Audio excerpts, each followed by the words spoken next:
Selamat siang pemirsa, Presisi Siang kembali hadir untuk Anda dan selama 1 jam ke depan kami akan menyiapkan sejumlah informasi terkini. Bersama saya Bribda Faisal Ridho, kita lihat dulu 3 berita utama siang ini. Polda Metro Jaya berhasil mengungkap laboratorium gelap pembuatan narkotika jenis ekstasi dan happy water di Jakarta Timur.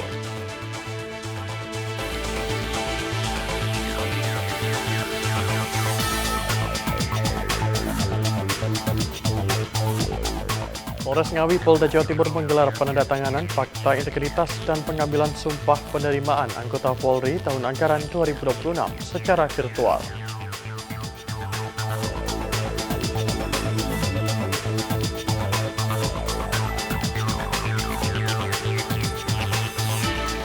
Ditreskrimsus Polda Sumatera Selatan membongkar sindikat ilegal akses yang membobol dana BOS atau Bantuan Operasional Sekolah SMA N2 Prabu Muli, Sumatera Selatan.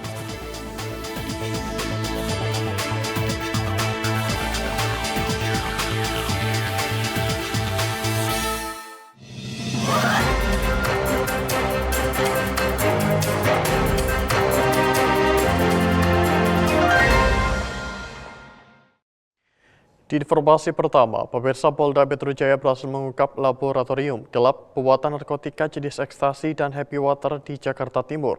2 orang tersangka berhasil diamankan bersama barang bukti dalam jumlah besar.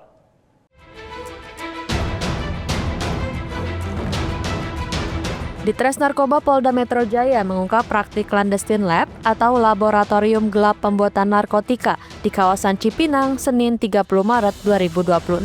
Adonannya bang? Loh. Produksi alatnya buat cetak gini. Dalam pengungkapan ini, polisi mengamankan 2 tersangka berinisial K dan S di sebuah apartemen setelah ditemukan ekstasi saat penangkapan. Dari hasil pengembangan, petugas menemukan sebuah unit kamar yang digunakan sebagai tempat produksi dan penyimpanan narkotika. Di lokasi tersebut, polisi menemukan bahan baku ekstasi seberat lebih dari 16 kg yang dapat menghasilkan puluhan ribu butir ekstasi. Selain itu, turut diamankan ratusan butir ekstasi siap edar dan puluhan bungkus narkotika jenis happy water. Polisi juga menyita berbagai peralatan produksi seperti alat cetak ekstasi, timbangan digital, serta peralatan laboratorium. Pengungkapan ini menjadi bukti komitmen Polda Metro Jaya dalam memberantas peredaran narkotika. Masyarakat juga diimbau untuk turut serta berperan aktif memberikan informasi tentang penyalahgunaan narkoba. Tim Liputan Polri TV. Pemirsa, di Treskrimsus Polda Sumatera Selatan membongkar sindikat ilegal akses yang membobol dana BOS atau Bantuan Operasional Sekolah SMA N2 Prabu Muli, Sumatera Selatan. Dari aksi peretasan akun pos tersebut, para pelaku menggasak uang negara hampir 1 miliar rupiah. 4 pelaku yang ditangkap yakni AT, 27 tahun, pelaku utama atau eksekutor peretasan, DN, 26 tahun, koordinator rekening penampung, MS, 37 tahun, dan AA, 44 tahun sebagai penyedia rekening penampung hasil kejahatan. Dari hasil penyidikan, para pelaku melancarkan aksi peretasan dan pencurian dana pendidikan ini dalam 2 tahap, yaitu 17 Desember 2025. Pelaku meretas sistem dan menarik dana bantuan operasional sekolah secara ilegal sebesar Rp344.802.770. Kemudian, pada 20 Januari 2026, sindikat ini kembali membobol sistem dan menguras dana sebesar Rp598 juta. Dari total dana masuk Rp637.500.000. Komplotan ini membobol sistem keamanan menggunakan metode brute force. Dia menegaskan pengejaran belum berhenti. Pihak kepolisian masih memburu 2 pelaku lain dalam jaringan ini yang kini telah berstatus DPO. Adapun barang bukti yang diamankan yakni 1 mobil Toyota Innova, 1 telepon genggam iPhone 17 Pro Max, sejumlah buku tabungan rekening penampung, narkotika jenis sabu beserta alat isap. Atas kejahatan berlapis ini, para tersangka dijerat pasal 30 ayat 1 Undang-Undang Nomor 19 Tahun 2016 tentang perubahan atas Undang-Undang Nomor 11 Tahun 2008 tentang informasi dan transaksi elektronik atau ITE, dan atau pasal 332 ayat 1 KUHP. Polres Bengkayang Polda Kalbar kembali menunjukkan komitmennya dalam memberantas peredaran narkotika dan memusnahkan barang bukti hasil pengungkapan kasus tindak pidana narkotika. Hari ini Polres Bengkayang lagi melakukan pemusnahan daripada narkoba jenis sabu seberat 10 gram yang mana hasil daripada penangkapan Polres Bengkayang di daerah Wilkum Polres Bengkayang yang saat ini dilakukan pemusnahan dengan instansi terkait. Inilah upaya daripada Polres Bengkayang untuk menggagalkan daripada peredaran narkoba di wilayah Polres Bengkayang. Pemusnahan dipimpin oleh Kasatres Narkoba Polres Bengkayang AKP Jumadi dan dihadiri oleh sejumlah unsur terkait, diantaranya perwakilan Pengadilan Negeri Bengkayang, Kejaksaan Negeri Bengkayang, BNNK Bengkayang, pengawas internal Polres Bengkayang, penasihat hukum tersangka, awak media, serta tersangka. Barang bukti yang dimusnahkan merupakan narkotika jenis sabu dengan berat bersih 10,04 gram, hasil pengungkapan kasus berdasarkan laporan polisi tanggal 12 Maret 2026. Sebelum memusnahkan, penyidik terlebih dahulu memperlihatkan kondisi barang bukti kepada tersangka dan para saksi dalam keadaan masih tersegel utuh. Selanjutnya, segel dibuka dan dilakukan pengujian ulang menggunakan alat general screening drug yang menunjukkan hasil positif mengandung metamfetamin. Setelah dipastikan keasliannya, barang bukti sabu tersebut dimusnahkan dengan cara dimasukkan ke dalam blender, dicampur air dan cairan pembersih lantai. Kemudian diaduk hingga larut dan dibuang ke septic tank. Proses ini dilakukan sesuai prosedur dan ketentuan hukum yang berlaku, serta disaksikan langsung oleh seluruh pihak yang hadir.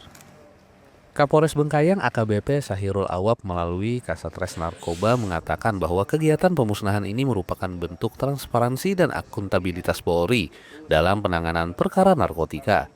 Ia juga menegaskan bahwa Polres Bengkayang akan terus meningkatkan upaya penindakan terhadap pelaku penyalahgunaan dan peredaran gelap narkotika, serta mengajak masyarakat untuk turut berperan aktif dalam memberikan informasi kepada pihak kepolisian.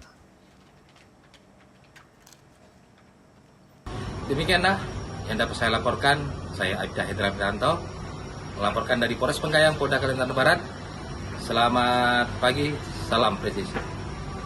Aparat kepolisian Indonesia berhasil mengamankan buronan internasional asal Inggris Stephen Lyons setibanya di Bandara Igusti Ngurah Rai, Bali. Penangkapan dilakukan tim gabungan Divisi Hub Interpolri, Polda Bali dan Imigrasi sesaat setelah yang bersangkutan tiba di Indonesia pada 28 Maret 2026. Sekretaris Nasional Sentra Biro atau NCB Interpol Indonesia, Brigjen Pol Untung Widiatmoko, menyebut keberhasilan ini hasil pertukaran intelijen cepat antara Indonesia dan otoritas internasional. Stephen Lyon diketahui masuk dalam daftar Red Notice Interpol dan merupakan pimpinan jaringan kejahatan terorganisir Lion Crime Family yang terlibat pencucian uang dan peredaran narkotika lintas negara. Saat ini pelaku akan segera dideportasi ke Eropa untuk menjalani proses hukum.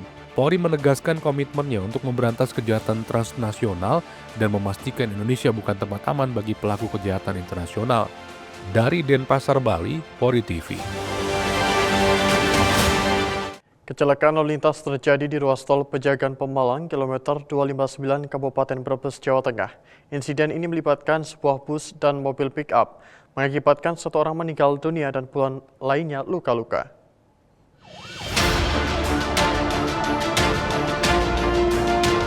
Peristiwa terjadi pada 17 Maret 2026 sekitar pukul 21.39 waktu Indonesia Barat saat bus melaju dari arah barat ke timur. Diduga pengemudi bus mencoba mendahului kendaraan lain melalui bahu jalan sebelah kiri. Di saat bersamaan, sebuah mobil pickup tengah berhenti di bahu jalan akibat kendala teknis. Karena jarak yang terlalu dekat, tabrakan tak terhindarkan hingga bus menabrak bagian belakang kendaraan dan terguling ke sisi jalan. Petugas dari Polres Brebes Polda Jawa Tengah yang menerima laporan langsung bergerak cepat dan tiba di lokasi dalam waktu kurang dari 10 menit. Kapolres Brebes AKBP Lili Ardiansyah turun langsung di TKP dan segera menginstruksikan kepada seluruh personil untuk segera mengevakuasi korban, mengamankan lokasi kejadian serta mengatur arus lalu lintas untuk mencegah kemacetan yang terjadi. korban luka langsung dilarikan ke rumah sakit terdekat untuk mendapatkan perawatan. Sementara itu, pihak kepolisian masih melakukan penyelidikan lebih lanjut dan mengimbau masyarakat agar selalu mematuhi aturan lalu lintas demi keselamatan bersama. Dari Tim Humas Polres Brebes, Polda Jawa Tengah melaporkan untuk Polri TV. Satuan Reserse Perlindungan Perempuan dan Anak Polres Karawang berhasil mengungkap kasus kekerasan fisik terhadap anak di bawah umur. Di Kecamatan Purwasari, seorang pria berinisial S, 30 tahun yang merupakan ayah tiri korban, diamankan petugas untuk mempertanggungjawabkan perbuatannya.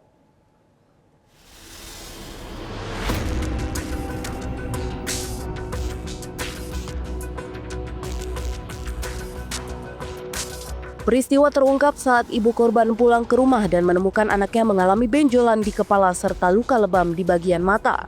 Pelaporan dilakukan setelah korban diduga mengalami kekerasan yang semakin parah. Hasil pemeriksaan menunjukkan pelaku memukul korban menggunakan gagang sapu dan menampar bagian kepala hingga menyebabkan luka-luka.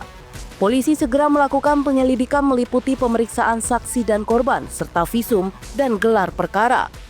Kami dari Polres Karawang telah mengamankan seorang pelaku berinisial S yang merupakan ayah tiri dari korban terkait dengan tindak pidana kekerasan fisik terhadap anak di bawah umur yang terjadi di wilayah Kecamatan Purwasari.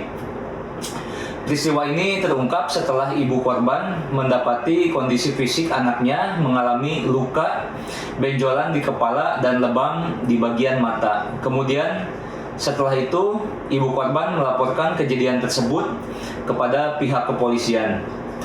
Menindaklanjuti laporan tersebut, kami dari pihak kepolisian, khususnya Polres Karawang, segera melakukan serangkaian penyelidikan mulai dari pemeriksaan saksi, pemeriksaan korban, hingga melakukan visum dan melanjutkan dengan gelar perkara serta mengamankan tersangka. Dari hasil pemeriksaan, tersangka yang merupakan ayah tirinya mengakui telah melakukan kekerasan terhadap korban dengan cara memukul menggunakan gagang, sapu, serta menampar bagian pelipis korban yang mengakibatkan luka fisik. Saat ini kami dari Polres Karawang telah menetapkan pelaku sebagai tersangka. Tersangka kini telah ditetapkan dan dijerat dengan Undang-Undang Perlindungan Anak. Saat ini pelaku sudah diamankan dan diproses hukum terus berlanjut dengan koordinasi bersama Jaksa Penuntut Umum. Dari Humas Polres Karawang, Polda Jawa Barat melaporkan untuk Polri TV. Presisi yang akan segera kembali, tetaplah bersama kami.